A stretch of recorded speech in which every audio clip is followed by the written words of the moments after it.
A serial pedophile from San Diego admits his crimes on video. Now, Team 10 obtained this video that reveals he was a leader in a church community. Investigator Mitch Blocker talked to people who claim this is just the beginning, and Jehovah's Witnesses covered up child abuse for years.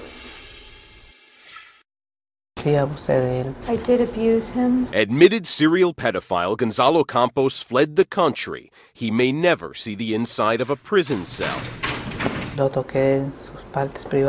I touched his private parts. His on-camera admissions and a settlement worth millions may have to be enough for his victims. The Jehovah's Witnesses never told police about Campos, who was a church elder. He's never been charged with a crime. Were you allowed to continue to give Bible study lessons to children? Sí. Yes. In this video deposition taken in 2011 during a civil lawsuit, Campos admitted he abused several children in his San Diego congregation from the early 1980s through the mid-90s. He is a serial pedophile. Erwin Zalkin represented the 7 victims who have come forward. It's about accountability. It's about taking responsibility.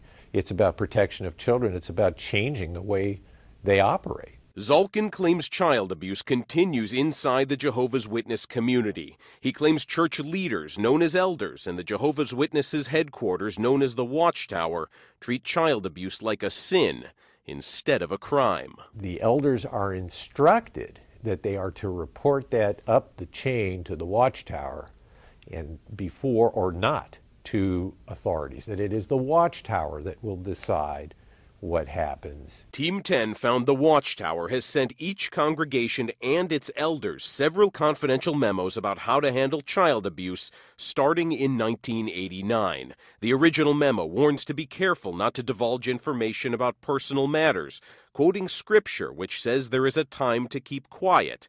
Another memo from October 2012 outlines the current church policy. It tells elders to call the legal department and contact your overseer. It says loving elders should take steps to protect children, especially when the one who has sexually abused a child will be allowed to remain a member. The Jehovah's Witnesses lawyer, Jim McCabe, explained how the church now handles abuse allegations. Today, whenever there's an allegation of child abuse and local congregation hears about it, they call headquarters and get instructions. Team 10 learned Campos is still a member of the Jehovah's Witness Church. He lives in Mexico, but McCabe says he is not allowed to hold a leadership position.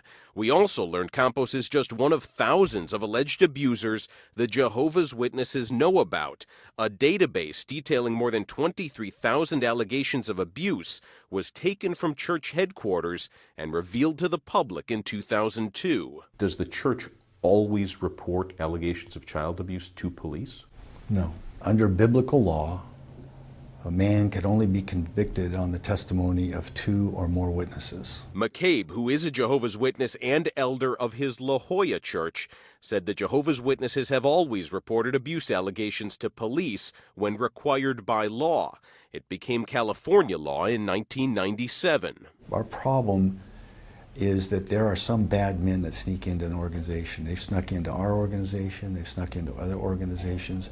When we discover who they are and what they are, we take the action that we can take as a religious organization. Do you think it's widely known that there are sexual abuse problems inside the Jehovah's Witness Church? No, and it needs to be brought to the public's attention. We wish we could undo what has been done, but it can't be. San Diego lawyer Erwin Zalkin says he plans to file more lawsuits against the Jehovah's Witnesses. Some of those cases stem from other abuse here in San Diego. All right, so how much are these of the settlement are the local churches responsible for? We'd love to know. Probably millions, but that's confidential. It's sealed under a court order. Interesting. Yeah, they won't tell us. Okay, thank you, Mitch.